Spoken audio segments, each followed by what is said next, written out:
Olá! Hoje a gente vai mergulhar de cabeça numa das questões mais antigas da humanidade, mas por um ângulo fascinante. O que será que acontece de verdade naquele intervalo entre uma vida e outra? Vamos juntos tentar desvendar o que significa essa ideia de muitas moradas espirituais. Pois é, essa é a grande pergunta, não é mesmo? A gente passou séculos imaginando destinos já prontos, lugares de prêmio ou de castigo. Mas e se a resposta não estiver em um mapa do além, e sim dentro de cada um? E é exatamente aqui que a coisa toda muda de figura. A proposta é a gente deixar de lado essa noção de lugares físicos, tipo um céu lá em cima e um inferno lá embaixo, para começar a entender a vida após a morte como um reflexo do nosso estado da alma.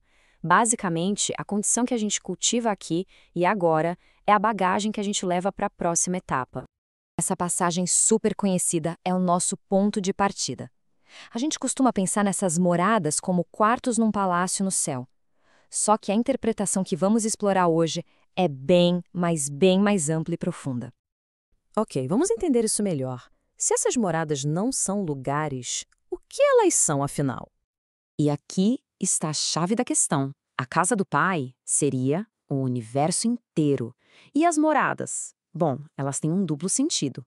Elas são, de um lado, os incontáveis mundos que existem por aí no espaço, e do outro, são também os infinitos estados de consciência que um espírito pode ter, dependendo da sua evolução.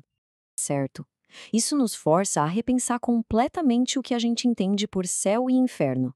Se a nossa felicidade ou o nosso sofrimento não dependem de um lugar específico, de onde é que eles vêm? Então, a pergunta é essa: será que existe um endereço cósmico para a felicidade? Um CEP para o sofrimento? De acordo com essa linha de pensamento que a gente está analisando, a resposta é um sonoro não. Olha, essa citação aqui é muito reveladora. Céu e inferno seriam, na verdade, alegorias, metáforas, para estados internos. O ponto central é que a fonte da nossa paz ou do nosso tormento está dentro da gente mesmo, não é algo que vem de fora para premiar ou punir.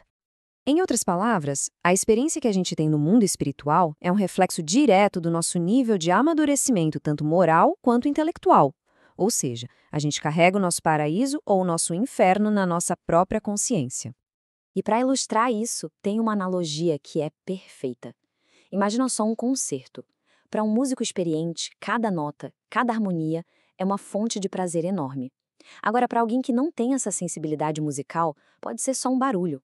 A música é a mesma, mas a experiência de cada um é totalmente diferente. A felicidade é assim também, uma percepção que depende do que a gente tem por dentro. Tá, mas aí surge uma dúvida: como os espíritos se organizam? A ideia aqui é que eles não são trancados em lugares específicos. Na verdade, eles se agrupam por afinidade, por sintonia. Sabe como é? Quem se parece se junta. Os espíritos mais evoluídos têm liberdade total, podem ir para onde quiserem. Já os menos evoluídos ficam meio que limitados aos ambientes que vibram na mesma frequência que eles. Agora, a gente entra num conceito chave para entender esse período entre vidas: a erraticidade. E olha, o nome pode parecer estranho, mas não tem nada a ver com andar perdido por aí. É uma fase bem específica e importante da jornada. Sendo bem direto, a erraticidade é simplesmente o período que o espírito passa entre uma encarnação e outra. É o estado natural dele quando não está ligado a um corpo físico. E não é um tempo de ócio, não. Longe disso. A erraticidade é um período de muito trabalho. É como se fosse uma escola e uma oficina ao mesmo tempo. O espírito olha para o que fez, aprende com os erros e acertos, planeja os próximos desafios e se prepara para uma nova vida, sempre com o objetivo de avançar. E é super importante deixar isso claro. Estar na erraticidade não quer dizer que o espírito é inferior. É simplesmente a condição padrão, a etapa normal para todo mundo que está nessa jornada de evolução, com exceção daqueles que já alcançaram a perfeição, né? Agora, vamos abrir o foco. Essa jornada do espírito não acontece num lugar abstrato, num vácuo. Ela se desenrola no universo cheio, mas muito cheio de mundos. A reencarnação não acontece só aqui na Terra. Segundo essa visão, a gente vive em vários mundos ao longo da nossa evolução. A Terra seria uma dessas moradas e uma das mais densas, mais materiais. Conforme o espírito progride, ele vai reencarnando em mundos mais sutis, com corpos menos grosseiros e uma vida mais elevada. E aqui tem uma ideia muito bonita de solidariedade cósmica. Nenhum mundo está isolado. Eles formam uma rede gigantesca de aprendizado. É como se o universo fosse uma grande escola com várias salas de aula. As lições que a gente não consegue aprender em uma, teremos a chance de aprender em outra.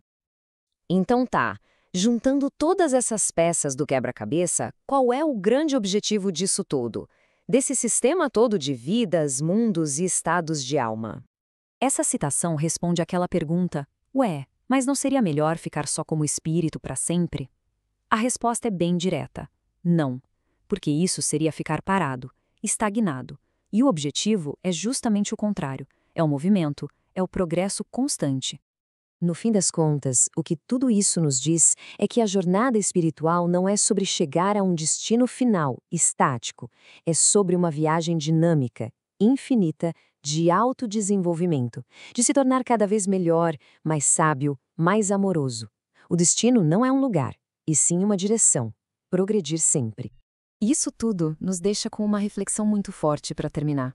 Se a nossa felicidade futura depende do estado interno que a gente está cultivando, a pergunta volta toda para o nosso presente. Com os nossos pensamentos, sentimentos e ações de hoje, que tipo de morada cada um de nós está construindo para o amanhã?